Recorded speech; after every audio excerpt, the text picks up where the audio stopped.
Oui, bon, donc je vais vous proposer de revisiter la problématique du foutage qui a déjà été abordée par les confrères de GTT, entre autres, en se focalisant comme eux sur l'aspect membrane.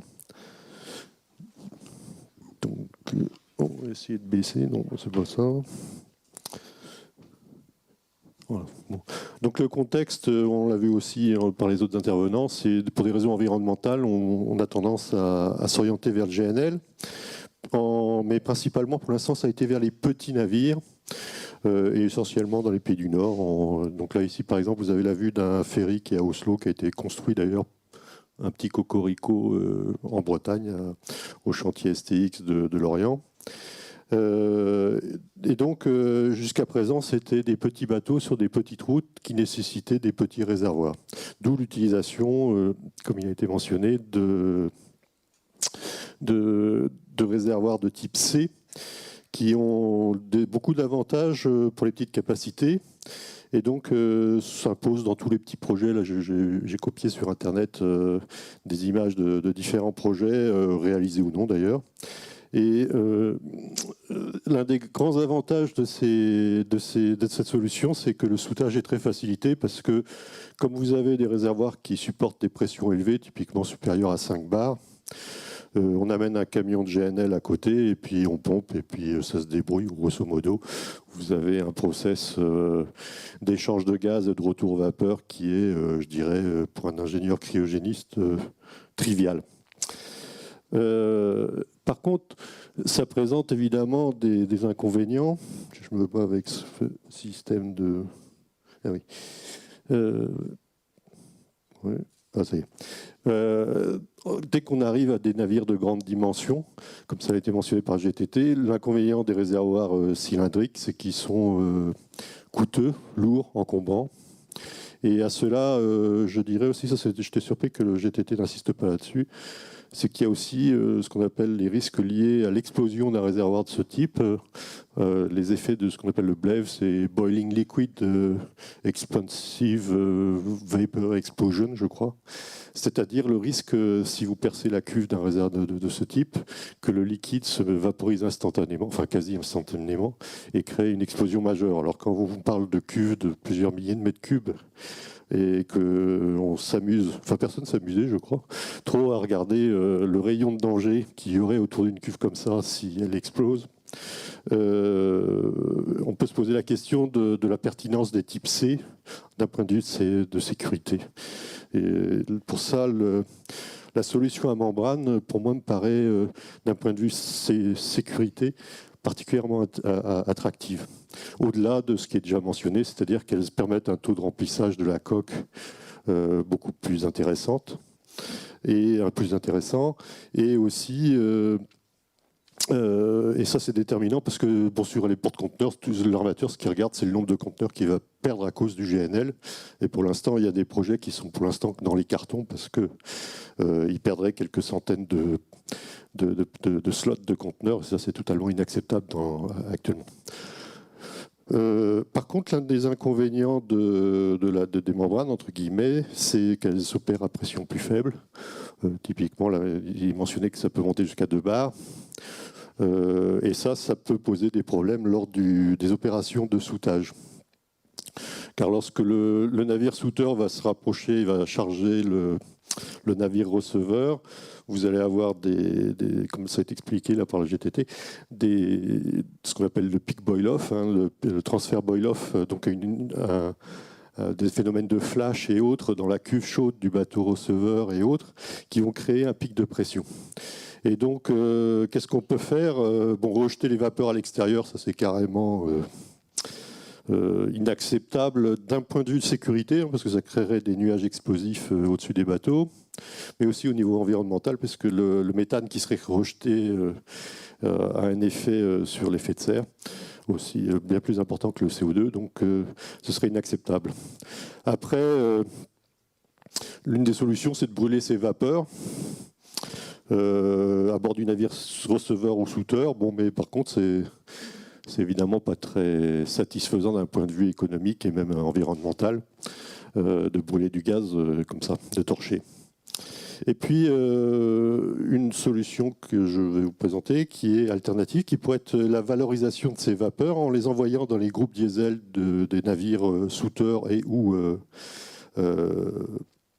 receveurs pour faire de l'électricité.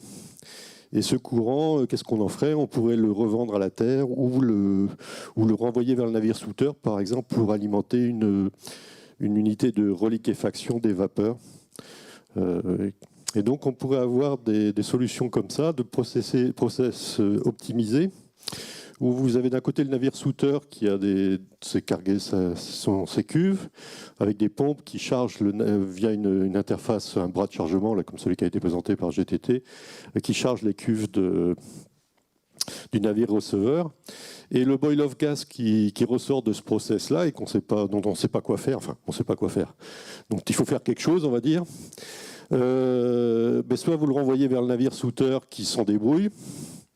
C'est ce qui se passe dans les types C, c'est-à-dire qu'on pousse le gaz dans le navire receveur, la pression monte, on s'en débrouille, tout le monde maintient jusqu'à 7 ou 8 bars, donc on a un système quasi fermé en boucle sur les navires type C. Sur les navires à membrane, il va peut-être se poser la question que de la montée en pression de ce gaz et en température aussi, parce qu'un des critères aussi, c'est la température de ce GNL, parce que c'est un combustible, s'il est chaud, il perd sa valeur, entre guillemets.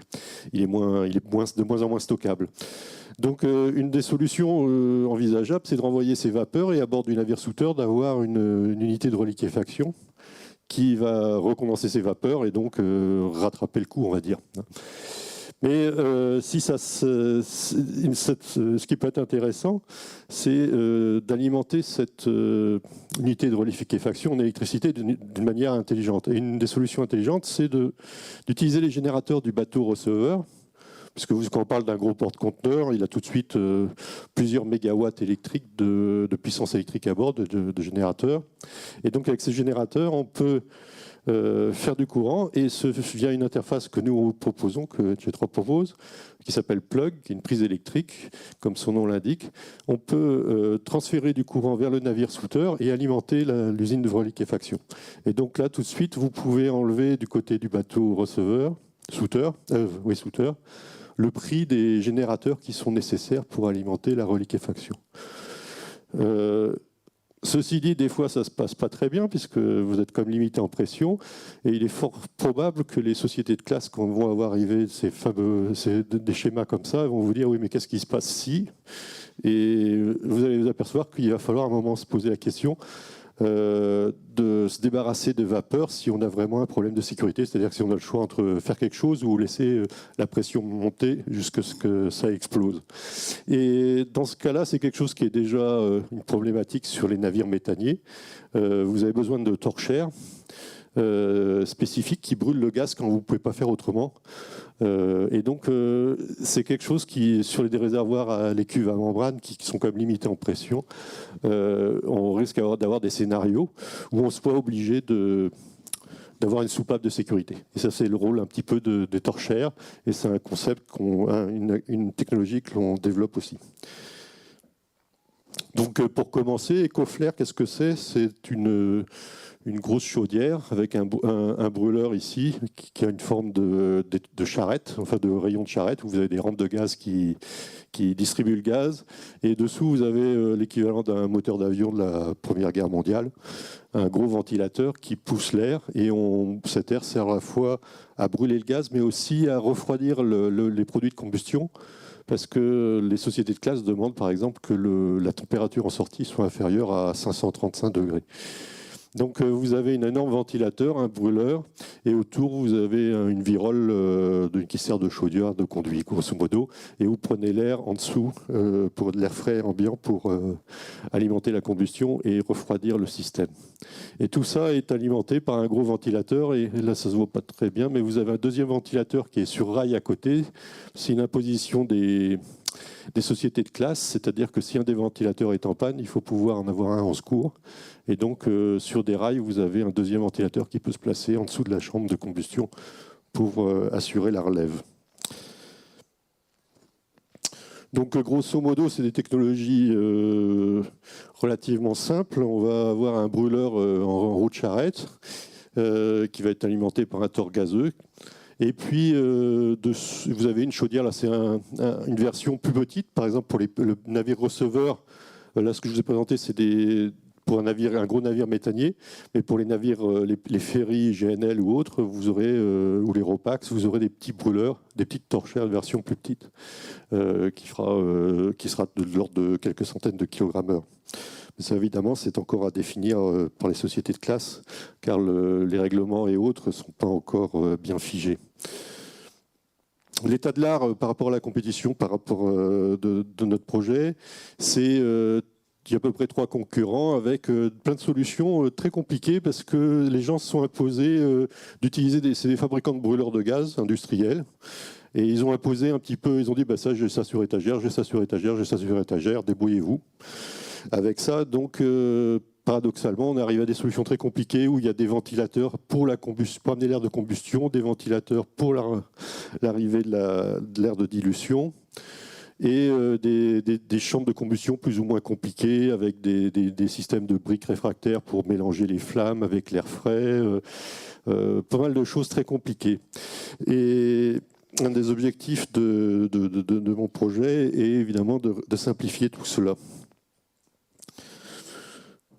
Alors concrètement, vous voyez à quoi ça peut ressembler.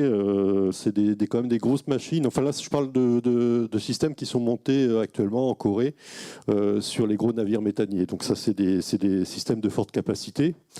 Mais ça fait grosso modo une vingtaine de mètres de haut avec des puissances électriques installées de l'ordre de 400-500 kW, ce qui est assez conséquent. Et là encore, une des vues de l'état de l'art. Et donc, vous voyez que comparé à EcoFlair, on voit qu'on aura 2 à 3 fois moins de... Ah, c'est la catastrophe. Si. Je vais essayer de me rattraper. Oui. On aura 2 à 3 fois moins de ventilateurs. On a une des problématiques qu'ont nos concurrents, c'est qu'ils brûlent d'abord, puis après ils mélangent. Et donc ils perdent de la hauteur. Avec EcoFlair, on est 2 fois plus petit, 2 fois moins haut, et on a 2 fois moins de ventilateurs et 3 fois moins de puissance installée électrique. Donc j'espère réduire de l'ordre de 30% le coût et l'encombrement pour les chantiers coréens. Donc c'est un projet assez prometteur. Et bon, alors ça n'a rien de cryogénique, je suis désolé, là, je suis un peu le mauvais canard de la journée. Mais bon, pour me rattraper, je suis venu ici parce que je voudrais discuter avec les différents intervenants de Dunkerque pour réaliser la fabrication et les essais de ces équipements ici. Plug, c'est quelque chose qui est déjà en opération depuis 3 ans à Oslo. Et donc, c'est une prise électrique qui permet aux bateaux de prendre du courant à la terre, par exemple, dans ce cas-là. Donc, c'est des ferries qui viennent prendre le courant à la terre. Et l'avantage, c'est que vous avez cette ville flottante qui consomme de l'ordre de 4 mégawatts, qui, au lieu de faire tourner ses générateurs de diesel dans le port d'Oslo, se branche directement sur le réseau électrique là-bas. Et vous réduisez les émissions, l'équivalent des émissions de 1700 voitures, avec un système comme cela.